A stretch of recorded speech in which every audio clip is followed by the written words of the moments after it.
What's up, guys? Welcome to the first ever episode 46 of the Kind of Funny Gamescast. As always, I'm Tim Gettys, joined by one half of the coolest dudes in video games, Greg Miller. The other half, Colin. I don't know where he's at. He's doing his Colin things. Doing Colin stuff. Getting new tattoos, learn about the American Revolution. Mm-hmm. I was hoping I was the other half, but I'm also just. Well, we replaced him with another one Hi. of the coolest dudes in video games. I'll take it. Adam Kovic. Hey, guys. Of Funhouse Hi. fame. Wait, No, I don't should- clap for I yourself. should That's clap. rude. That's Oh, rude. right. Don't do that. I just didn't want to feel left out. I'm really excited to have you here. It's because a, it's been a long time coming. We keep trying to have a Gauntlet season 2 reunion. Yeah. And I think Justine keeps fucking it up. So Yeah, Justine's the worst at it. You know Yeah, that. she's horrible. Justine. She's the worst. Yeah. Verified the worst. I think we got you, me, and Freddie together at one time, and she was across. I think she was at the snack bar. We're like, Justine, and she walked the other way. It was She looked at weird. her iPhone. She's like, sorry, guys. Yeah, dude, Gotta go write a see you book. there. Gotta write a book. Yeah. Oh, man. So my favorite thing about this is the fact that the internet's been clamoring for it. We got Kind of Funny. We got Funhouse. When is Kind of Funhouse going to happen? This is the beginning of it, and I'm excited about that. Just to show how not clever I am. I didn't even think about that. Really? That's amazing. I tried naming our Chromecast at work, and I tried naming it Funcast, but I ended up naming it like Funcoust, so it looks like Holocaust or something like that. My God. I'm not a smart man. You're like, yep, nailed it. Go. Well, Publish. we just never changed this. Now it's like, hey, stream it to Funcoust. Uh-huh. I'm not smart. Yeah, no, totally. We need to be doing we're pushing for that ourselves. It's not like a mandate or anything because that's how the internet works. Collaborations are good, and obviously you do the ones that make the most sense. You work with people who you like, and it's nice. I'm having flashbacks now. Back when we were doing a Gauntlet.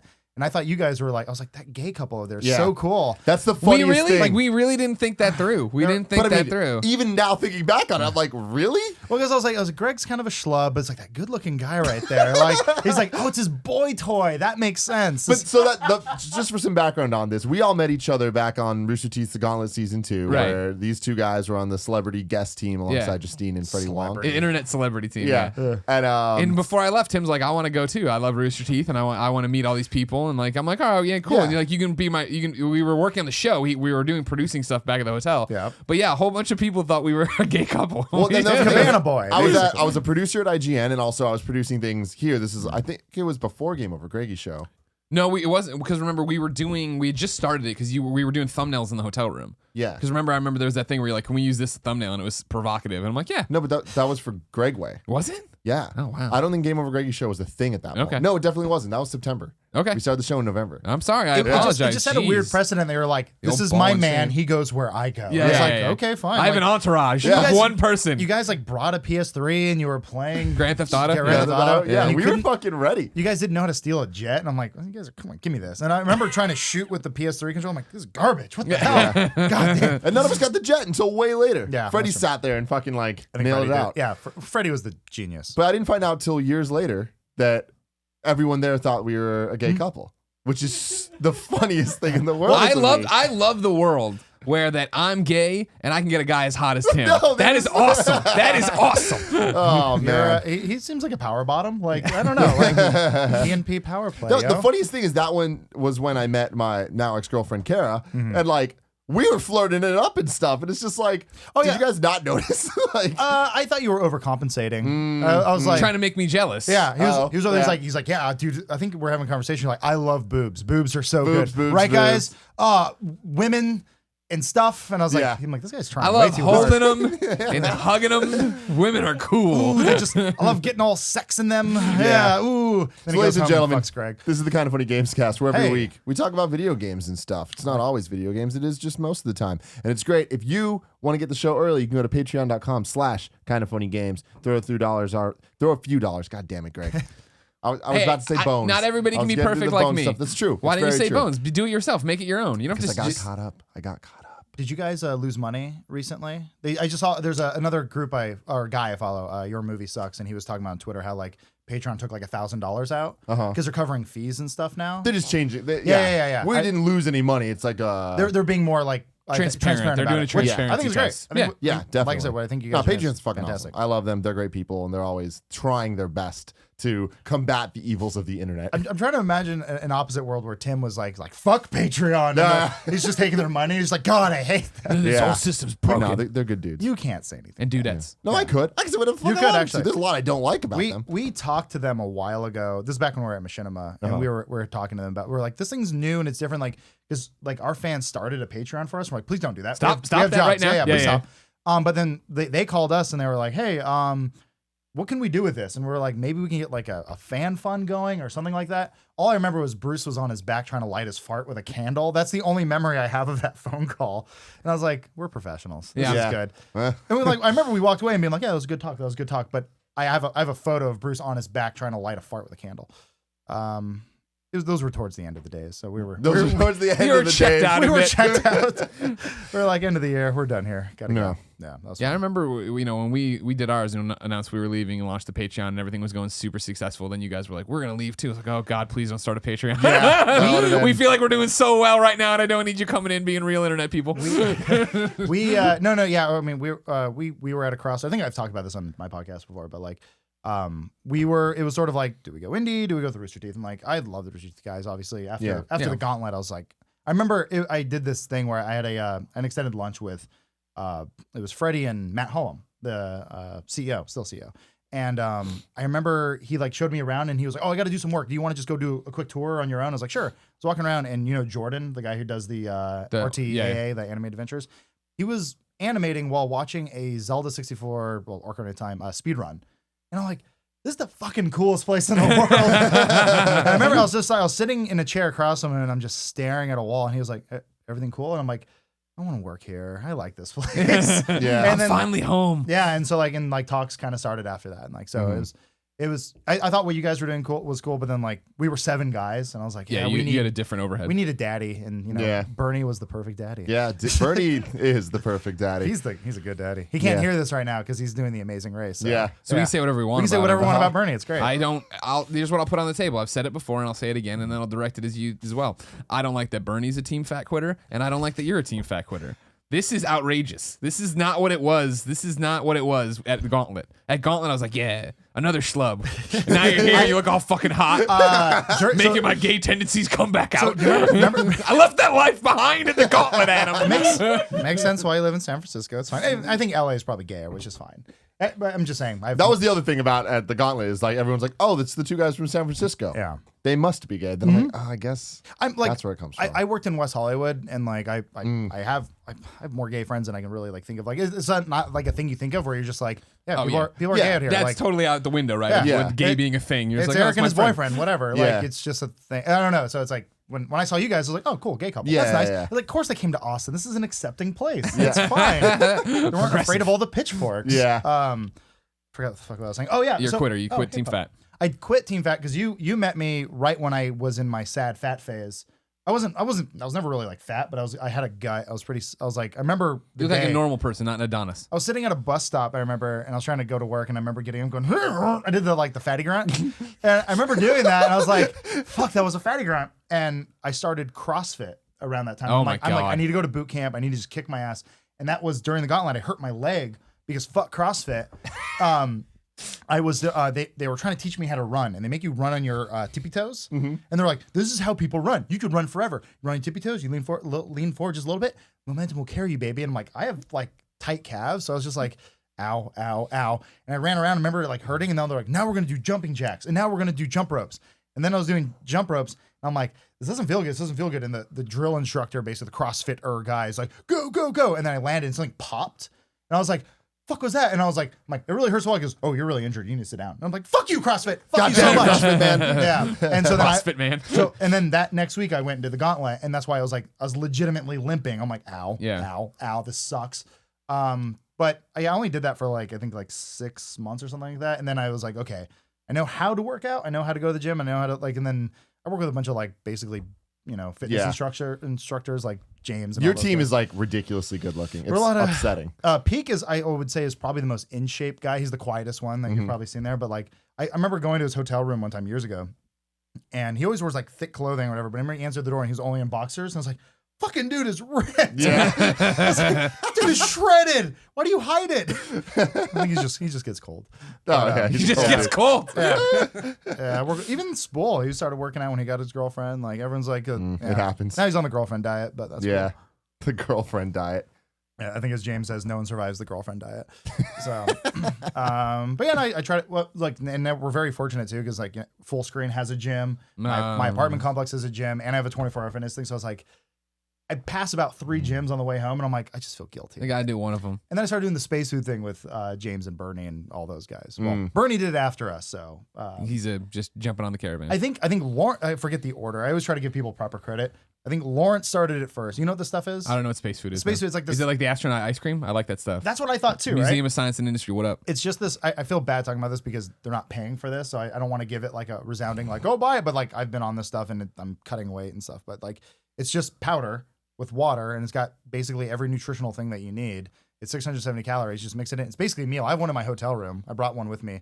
The airport usually doesn't like it because like, why do you have powder? What's in this it? white powder?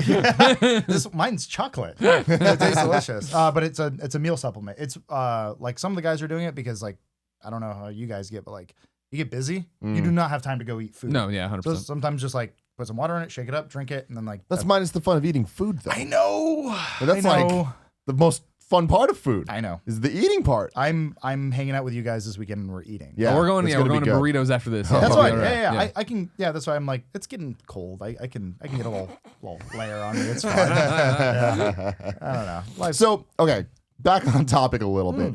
Who are you? What is your journey? How did you get to be where you are at now? Oh God. In the video game sense. I am a college dropout. So, I mean, like, God, we can go all the way back. Like, I always played games as a kid. I wasn't allowed to because my grades were bad. So, best memory was when Halo 2 came out. I think I was still in high school. I think I was in high school.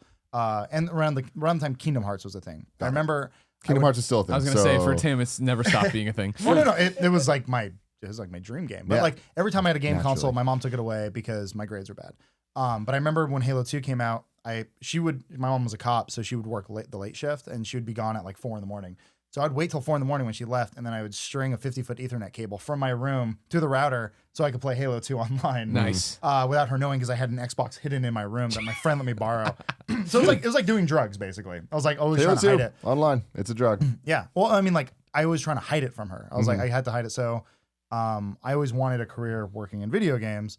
And when I was in college, I got an internship at G4 right before. Do you remember the big, massive layoffs they did? Yes. Like when G4TV.com got canceled and all that stuff.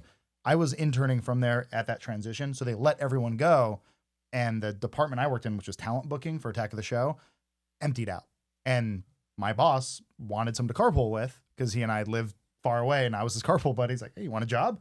Pays next to nothing. I'm like, I get to work at G4. Oh my God. Ended up being like a shitty place, but Still, it's a foot in the door. it's I say this to a lot of people. I'm sure you guys have dealt with this a lot too, where people are like, I want to work at IGN, or I want to work here, I want to work at Kind of Funny, I want to do this. Same with us. Like, I want to work at Rooster Teeth. And you're like, from the outside, it probably looks like fun. You get inside, you're like, this is a lot of work. There's a lot of shitheads who work here. Not far less with Rooster Teeth, but like Machinima was kind of that way, where like there's a lot of like inner office bullshit you don't want to deal with that you will deal with on a day-to-day basis. I think Machinima and IGN were probably more alike than Rooster Teeth and Kind of Funny. Sure, these giant companies, right? yeah. Different things happening. Kevin. Was there, so yeah, there's definitely. Oh yeah. Well, we all moved on because life is better. Yeah. Yeah. No, very true. But that was my mindset. I was a kid. I was like, G4, this is the greatest place in the world. And you got there and you're like, wow, there's a lot of inner office like politics and drama. Yeah, this you is gotta still deal with. an office. This is Yeah. still a business. And I mean, like I was essentially a PA and I got torn apart. And it was like, yeah, you like I think everyone should get their asshole ripped open at some point early in their career, because then You learn. You understand the importance of the politics. Yeah, and then you that. appreciate stuff. And then like right now, where I'm at in my career versus where I was 10, 15 years ago, like I'm so happy. Like Yeah. I don't have to deal with people screaming at me for eating Doritos on set. Like it's kind of nice. Also, free root beer was bad. I got really fat. So from there, one of the people who got let go was Tina Wood. She was the host for G4TV.com, the show. Horrible name show. Hold on. G4TV.com was the name the of show. the show. Why was it canceled? So easy to wrap your head around this concept. But she was also one of the people I used to carpool with, because I lived in this town, Santa Clarita, and we would drive down to LA with these people, and she was in my neighborhood. So I got to know her. She went like literally across the street, and she was producing in-store content for EB Games, which is now GameStop, for like in-store reviews. And she was like, "Hey, if you want a job, they pay $100 a day to do game capture." I was like, I'm literally getting paid to play video games. Yeah. You realize what a shit job God. that is. Yeah, that the game capture job is the most bait and switch thing I think in the entire world, because it is. Great. You're getting paid to play video games, and you come in and it's like, oh, I don't get to just play this the way I want to. I need to play it specifically in this hit way these points and do like this make thing. it look good to the viewers and all this shit. And like, oh hell no. That is a skill though, and I'm. It's a weird thing that I've forgotten, that like I play games a certain way, almost like I am controlling the camera. Like there are people who are like super twitchy. I'm like, this is useless footage. I can't use this. Or we asked someone to get some Halo capture the other day, and they just weren't great at it, and it was unusable. We're like, can't use any of this footage. Like, it's weird how that is a job. So yeah, I did learn a lot from there. But I remember one script specifically was Ninja Gaiden Black, and she wrote the script, and part of the review was like a special features, and one of them was, if you beat the game on very hard mode, you can unlock Ninja Gaiden for the original whatever NES. I was like, fuck that. I can't play this. Like, I can't. You ever play Ninja Gaiden? Like, Oh yeah. Ninja Gaiden Black was impossible. Yeah. And so like part of my job in the script was beat the game. And I'm like, I have a day. Like, I can't do this. So I ended up just recording an emulator, and I didn't. Thank you. I was like, that's a fix, Adam. This is how you do it. Just do it this way. Yep. And I was just like, I'll just stay very quiet. No Yeah, one will know. no one will know. So yeah, EB Games, you may have been ran some illegal footage. Yeah. I own the game. If I have the generally knew cartridge. the amount of times I pulled one of those. But yeah, from there, it was literally like one step to another. I was at this place called Channel M. I was between there. I was doing another internship, and I was about to go into film school. I know. Dodge that bullet. Very close. It was going to be $100,000 for 1 year. No, Learn great. how to use a camera. Yeah. But I doubled down on this place, Channel M, and I was working there. And lo and behold, I got an email that just said, Machinima is hiring. I'm like, I know the name Machinima. I know Red vs. Blue. I've never heard of the company. And all it said basically was, can you play Halo 2 and World of Warcraft? I'm like, I can do half of that. So, How hard could WoW be? and they were right down the street from the place. Like, it was like near Santa Monica. I met with the guy. It was like a 3-man team, and I was like, this place seems cool. I can do some good stuff here. I was only like, I'm like 22 at the time. Maybe. I forget how old I was. Either way, I was young. And I remember them sitting me at the table, and they're like, you can make $80,000 a year if you work here. And I was like, oh my God, that never happened. But I was sold on the idea. I was like, that's a lot of money. Oh my God. And then I worked there for a while, got caught up in the bullshit, didn't really like it. Took some time off. I worked on a house music documentary. Learned a lot there. It all goes back. So it goes back to, I was at Machinima full time, and then the guy who I did the game reviews for quit or got let go from the EB Games job. And he was like, my dream is to do a house music documentary. I was like, oh, okay. And he's like, I need an editor. It will pay $80,000. I was like, This you is got me. The magic fucking number for Adam. You mentioned $80,000. He's in. I think actually that job, I can say it now. It doesn't really matter. I remember he told me, he's like, I will pay you $70,000 to edit this movie. He's like, oh my God, which in retrospect, I'm like, for an editor, that's nothing, especially because I was an independent contractor. So I lost half of it. And I was like, oh. And then after 9 months, he's like, I have no more work for you. You're done. So I called Machinima back. I'm like, can I have my job back? Yeah. And they had restructured a lot at that time, and they had hired like a director of like programming and production, and it was a completely different place when I came back. And I was like, okay, cool. So like, I technically restarted at Machinima as like a full-time employee. This is, I think, after their YouTube deal went through and stuff. But like, there was 9 months where I wasn't really there. And then I was at Machinima for 9 fucking years. Jeez. Good Lord. Yeah. And then I met the Inside Gaming guys as they were, and the team that we built like only within the last couple of years. And then Funhouse happened. And then, yeah, the Rooster Teeth like full screen acquisition thing happened, and they wanted to expand to LA, and they talked to us, and now we're happy. Yeah. Things are good. Yeah. And we're busy, and I'm here talking to you guys. That's my entire journey. Yeah, Thanks for having me, everybody. That's great, though. I mean, See you next time. What's cool to me about that is I've been a Rooster Teeth fan since day one with what they're doing, and like to see how they've grown and like have all these different hands and stuff. Like last week, it was announced that Screw Attack is officially now part of them, even though we all knew crazy. that was gonna happen. Ruby's always the one that blows my mind. Where I'm like, this is an anime made in Austin, Texas. Yeah, That's now in Japan. And like there are billboards and stuff. Like this is that is like true diversification of a company where they're doing one thing that you have Ruby fans over here and you have Funhouse fans over here, and there's probably not a lot of crossover. Yeah. There's probably but some. somehow they make it work. Like, and that's the weirdest thing. Add an Achievement Hunter and Red versus Blue and all this stuff, and it's like It's weird. It's weird that there is that much synergy between things. And like also the billboard, you're talking about Ruby. Like, did you see that there's this giant Ruby billboard in Japan? Yeah. Like, No, it's crazy. fucking insane. It's funny too because you guys met Miles, right? Yeah. I kind of look like him. So whenever we go, and Bernie and everyone else there. white people, dude. Yeah. So we were in Jack and I were in London not too long ago for MCM, the Comic Con out there, and people I think kind of thought I was Miles, and so they wanted me to sign their Ruby stuff. I was like, sure, like I don't work on Ruby. Miles Luna. I just wrote, I am sorry. But yeah, there was one. I may have told this story before, but like I remember we were at PAX East, and one dude came up to me and he was like, "Miles Luna, how's it going?" And I was like, "Not Miles." Yeah. I thought he was joking with me, and his girlfriend looked really embarrassed. The best I get it. I've gotten it like 3 or 4 times where somebody runs up and they're like, "I'm such a huge fan. I love your work, Colin." And I'm like, Damn. no, like I don't know. And like maybe 25% of the time they're like, "I mean, Greg, oh God, I'm so sorry." But other times they're just like committed, shaking my No, hand. for me, it's a good, like, there's a 20% chance that they're going to call me Nick. Yeah. Like, it happens. It's the beard. Undeniably. Being white with a beard. It happens, man. Yeah, It's the worst game of Guess Who possible. Yeah. Do you guys get the one? You're a lot taller in real life than I thought. Oh you yeah, would I be? get gets that that all the time. You're Always much happens. bigger than I thought you'd be. Yeah. I'm like, well, on your phone, I look like Of course. this small. I never really get that. I guess I'm just an average dude. If you portray yourself accurately, Yeah. I slouch in my photos and I stand up tall. That way, if the internet wants to talk shit in real life, You're bring like it. what, 6'2", 6'1"? 6'2", 6'3", Yeah, you're yeah. a tall dude. Yeah, You're yeah. bigger than me. It's fine. It's cool. That's right. I had one guy who's a fucking giant came up to us at E3 and he goes, "You're a lot shorter in real life." And I'm like, "Everyone's shorter to you. You're a basketball player." Like, you say that to everyone you meet? Yeah, like, yeah. God, they're like, I don't know. Meets LeBron James. Wait, is he the dead one? Who's the one in the coma? What? Is it LeBron James? No, LeBron James is not in a LeBron coma. James is- The one that Lamar Odom. Sorry. Yeah. Oh. I was like, oh, yeah, well, I'll make sure I don't want to offend anyone. Then I call him the dead one, and he's not dead. you heard about that, right? What happened? I did. He went to like a bunny ranch, did a bunch of drugs, and now he's brain dead because like a Kardashian broke up. I don't know. I don't really follow. I did not know That's this. not a basketball player. Did he wake up? What?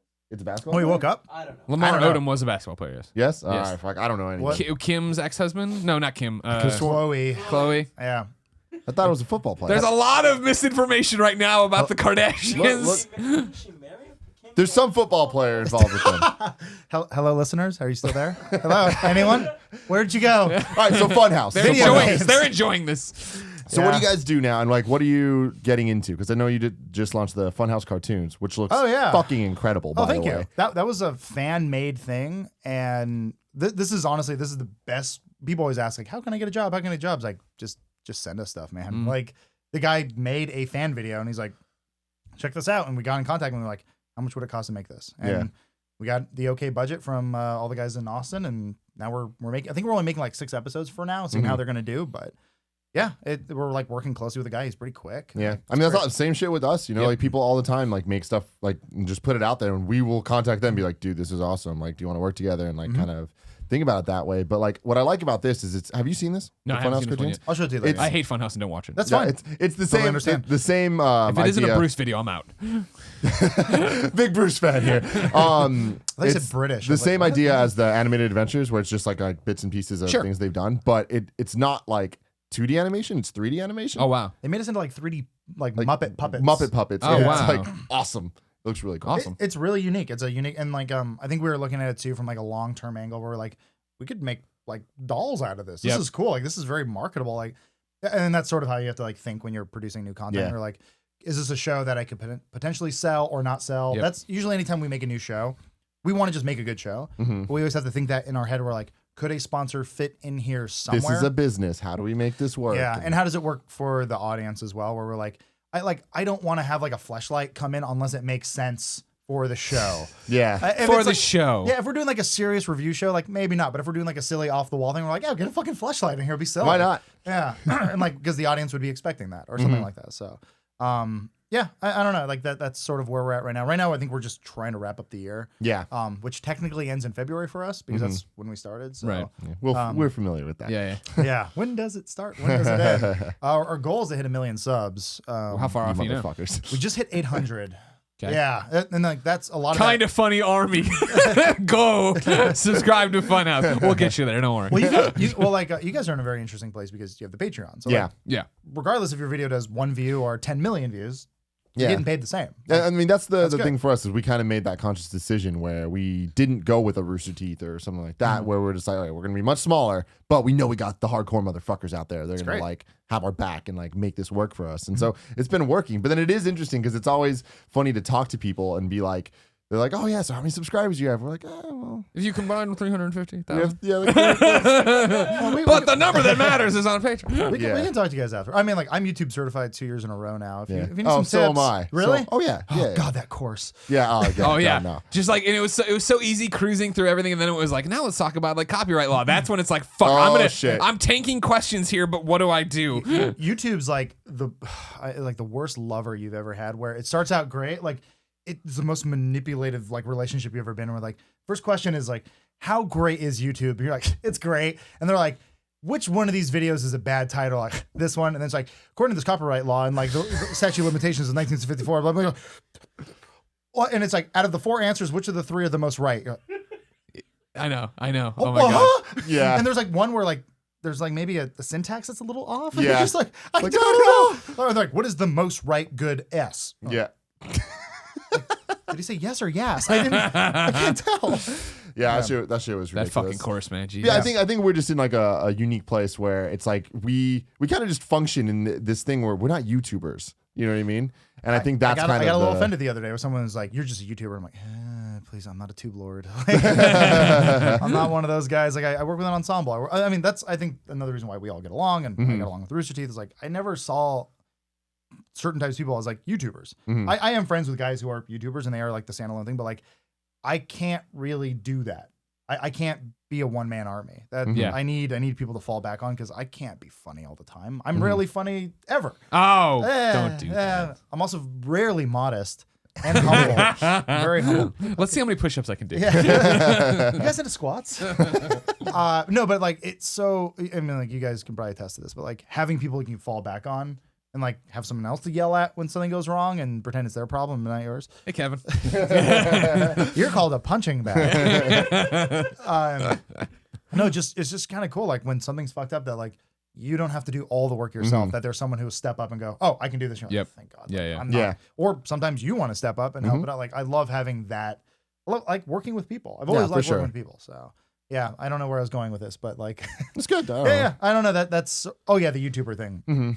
So I've never considered myself a YouTuber. Like kind of the same way, like the Creatures or like Game Grumps. I know people are like they're YouTubers. I'm like not really. They're more of a production group Right. that are on YouTube. Yeah. YouTube is just a means to an end to get your stuff out there. So I don't know. It's a blurry term. So. Yeah. No, I mean it's blurred for us, like in the terms of like how we describe ourselves to other people, and then now how like PR functions with us and does this stuff, right? Because like we left IGN and I brought all those relationships with me. So like, hey, come to this review event. Here's this copy. Da da da. But then there'll be like the things of like, can we sponsor content through you? Do you guys do that? I'm like, yeah, we do that. Like, I mean, I'll never sponsor a review, but if you want, you know, like with the order video we did, sure. Like, you know what I mean? No big deal. Right. Well, I think they refer to you as influencers now. And that is the big one we get. How kicked around. crazy is that though? Like, because you've been in this industry, I mean, both of you guys have been in this industry for years, where you used to go to an event and it was all nice, sharp-dressed dudes with chrome backpacks and their tablets, their notepads and taking these notes. Now it's all YouTube kids. Yeah. You go to any event and it's like, I remember going to a Destiny event. I'm like, I don't think there's a single news outlet here. Yeah. That's what's been so bizarre is the way it's all changed for us living in both worlds. Where I'll get invited to an event, I'm like, oh sure, and I'm like, can we do Let's Plays? Like, yeah, I do Let's Plays. I get there and I set up all my stuff and I look around. I'm like, you're all YouTube channels, and I ask like IGN friends, like, are you going to this event for this game? Like, no, we didn't hear about it. I'm like, okay, cool, just checking. Just I mean, it seeing, seems like they what's have happening. separate events too. Yeah, Like there's the mainstream press events, and then there's the YouTube people. And it's funny that like we get to go to both of them sometimes, just because like people treat us on both sides, or none at all. Yeah, well, yeah, Yeah. You don't fit in either camp. Get out. yeah. And then so I've had those ones where I'm like, hey, why wasn't I invited? Like, we'll get you the next one. Yeah. But we'll go, and it's just like a lot of the mainstream ones. I'm like, these are not as good as the YouTube ones. Oh, the sure. YouTube ones, they just because it's different function. They're just like, hey, have fun with the game. Here's your bag of Whereas cocaine. Have fun. Yeah, exactly. Whereas the other one's more like, hey, this is so traditional, and there's a way that this is going to happen. And just go and sit and play the game. And We're gonna do your 30-minute presentation, Yeah. then put you in one round of this kind of the game. Yeah, and it's just like, oh, I hate that stuff so much. All I know is there's a lot of young kids with an open bar. There's always going to be a problem. Yeah. Be careful. I have decorum. I know how to hold myself Yeah. sometimes. I get a After little sloppy. 6 beers, you slow down. Yeah. Well, it's like, when have a good night. Thank you for having me. I've seen some madness. No, Sure. yeah. Yeah. And I think they're going to be learning that more and more. But like, it's also getting to the point now where like people just send you like builds. Like, Right? Here you Yeah. go. We're to the point now. It's like, Yeah. here's your code. That needs You know to what I happen mean? more.